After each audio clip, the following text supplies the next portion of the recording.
गमछा निकला, आगजनी करते करते उसके मुंह से निकल पड़ा या अल्लाह। पूरा जबरदस्ती उन्होंने बड़ा ताजिया उठाया, हाई टेंशन की चपेट में आया, 3 लोग मर गए। पुलिस ने कहा क्या करें, मैंने कहा लाठी मार करके बाहर करो इनको, क्योंकि ये लातों के भूत हैं, बातों से मानेंगे नहीं।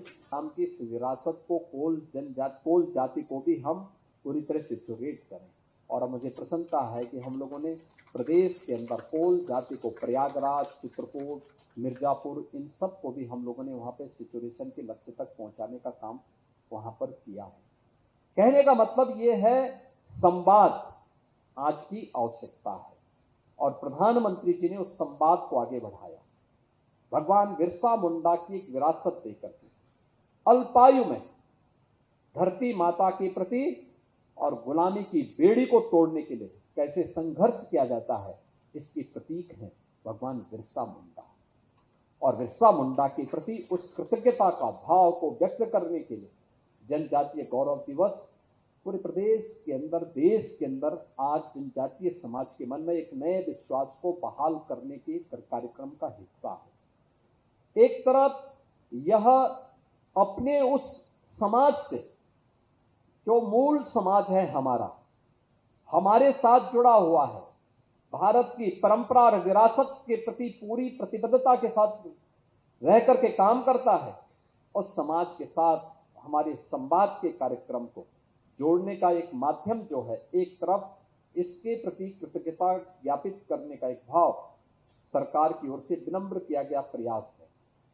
दूसरा है कि हमारी जो चुनौती है, याद करना, जो लोग उनके बीच में उन्हें समाज और राष्ट्र की मुख्य धारा से अलग करने का काम करते थे, ये वही लोग हैं। आप देख रहे होंगे इन सबके इन कारनामों को, इनके वे कारनामे जो फेक अकाउंट बनाते हैं सोशल मीडिया में, और फिर उसके बाद जातीय संघर्ष की स्थिति को पैदा करते हैं, एक जाति को दूसरी जाति से लड़ाने का काम करते हैं। ये वही लोग हैं। मैं देख के ताज्जुब कर रहा था,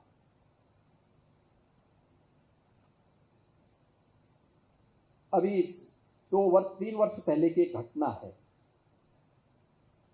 एक जगह एक आगजनी की घटना घटी थी, तो मैंने कहा यार देखो, ये आगजनी की घटना दिखाती है, इसकी प्रकृति दिखाती है कि इस समुदाय ने नहीं किया होगा, पुलिस वहां कार्रवाई करे। मैंने कहा देखो, कार्रवाई थोड़ा रोको, देखो मैं बताता हूं अभी। मैंने कहा उसके पूरे वीडियो फुटेज निकालो। तो आप आश्चर्य करेंगे कि आगजनी करने वाला एक व्यक्ति, वह केसरिया गमछा बांधा हुआ है, लेकिन आगजनी करते समय अचानक उसका गमछा निकला, आगजनी करते करते उसके मुंह से निकल पड़ा या अल्लाह। तो मैंने कहा देखो, किस समुदाय, हिंदुओं की एक जाति को बदनाम करने के लिए किस शरारत के तहत गमछा बांध करके और पूरी व्यवस्था को अपमानित कर रहा है। ये चीजें दिखाती है कौन लोग हैं जो फेक अकाउंट बना करके जातीय संघर्ष की स्थिति को पैदा करना चाहते हैं, और उन तत्वों को, छुपे हुए उन दुश्मनों को जो समाज की शांति को भंग करना चाहते हैं, अगर हम उन्हें चिन्हित करके समय रहते हुए उनका वॉकआउट कर सकें, तो समाज की एकता में बाधक ऐसे तत्वों को भी बेनकाब किया जा सकता है, राष्ट्रीय एकता को भी और सुदृढ़ हम बनाने में मदद कर सकते हैं। और मुझे लगता है ये आज की सबसे बड़ी आवश्यकता होगी, क्योंकि जब भी भारतीय समुदाय इन कार्यक्रमों के साथ जुड़ता है, आप देखते होंगे एक तबका, हमने एक नियम बनाया, वर्तमान में इस सावन का महीना है, सावन के महीने के ठीक पहले, इसके ठीक पहले मुहर्रम का आयोजन हुआ।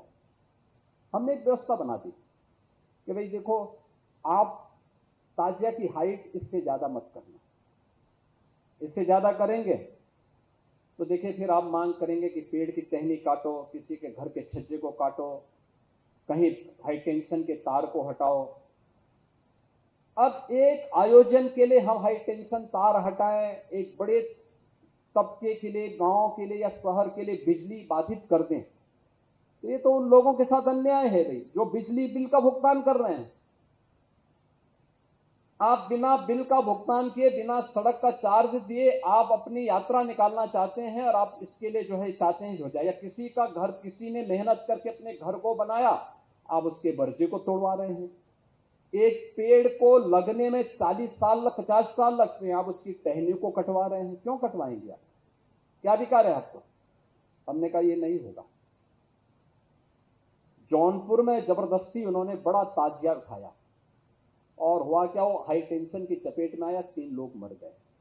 बाद में उन्होंने रास्ता जाम किया तो पुलिस ने कहा क्या करें? मैंने कहा लाठी मार करके बाहर करो इनको, क्योंकि ये लातों के भूत हैं, बातों से मानेंगे नहीं। जब हमने कहा था कि हाई टेंशन तार की चपेट में आ सकते हो, इससे ऊंचा मत करना, अपने इन्होंने किया है, आप कार्रवाई कर दो इनके खिलाफ। देखिए, एक भी जगह सोशल मीडिया में किसी ने विरोध नहीं किया, कोई ने विरोध किया। उत्तर प्रदेश में तो हम लोगों ने व्यवस्था भी बनाई हुई है कि अस्त्र शस्त्र से आप प्रदर्शन नहीं करेंगे, नहीं तो मुहर्रम का हर जुलूस उत्पात का, आगजनी का, तोड़फोड़ का कारण बनता था। बहन बेटियां सड़कों पे नहीं निकल पाती थी, कोई उस समय नहीं बोलता था। लेकिन दूसरी तरफ आपने इस बात को देखा होगा, कावड़ यात्रा चल रही है, समाज का सबसे यानी श्रमिक वर्ग से लेकर के उच्च वर्ग तक हर व्यक्ति इस अभियान के साथ जुड़ा हुआ। एकता का अद्भुत संगम, कोई भेदभाव नहीं, न जाति का भेद है, न क्षेत्र का भेद है, न वर्ग का भेद है, न मत का भेद है, न संप्रदाय का भेद है।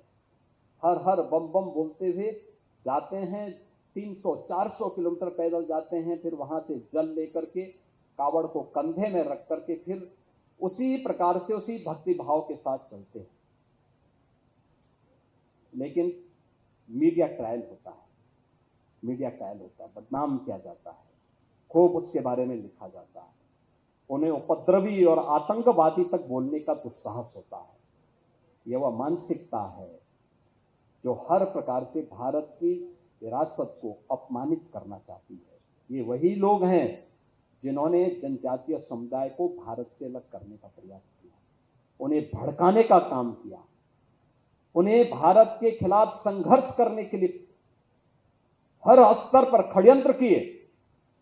ये वही समुदाय है जो भारत की आस्था का सदैव अपमान करता है, और यही वे लोग हैं जो आज सोशल मीडिया प्लेटफॉर्म का फेक अकाउंट बना करके जातीय संघर्ष की स्थिति को पैदा करना चाहते हैं। इन सब से अगर हम सावधान रह करके अपने आप को सुरक्षित कर सकें, अपने समाज को सुरक्षित कर सकें, तो राष्ट्रीय एकता को संबल प्रदान करने में वर्तमान की इस भूमिका में हमारी संस्थाएं बड़े भूमिका का निर्वहन कर सकती हैं।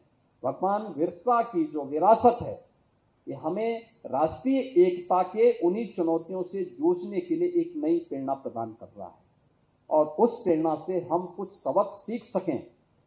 उन्होंने ब्रिटिशर के खिलाफ और वहां की जिम्मेदारी शोषण के खिलाफ आंदोलन किया था। अगर हम इससे कुछ सीख सकेंगे तो आपकी चुनौती ये जातीय संघर्ष कराने वाले उन तत्वों से है जो फेक अकाउंट के माध्यम से, क्योंकि बाकी क्षमता उनकी समाप्त हो चुकी, तो सोशल मीडिया प्लेटफॉर्म के माध्यम से अब वो कहीं एक कोने में छुप करके इस प्रकार के कृत्यों में लिप्त हैं। उनसे सतर्क और सावधान रहते हुए उन लोगों को समझाने की आवश्यकता है। किसी गांव का कोई 2 लोगों का मामला है तो उसके लिए प्रशासन है, उसके लिए एक सिस्टम है उसका समाधान करने के लिए। तुम वहां जाकर के जबरदस्ती दरोगा की भूमिका में जाओगे तो पिटोगे, ये जरूर उनको समझाने की आवश्यकता है। जो बीच में आकर के जबरन करने का प्रयास करते हैं, तो मुझे लगता है कि सामाजिक सौहार्द को बनाने में भी इससे बड़ी एक अच्छी भूमिका का निर्वहन आप सबके स्तर पर हो पाएगा।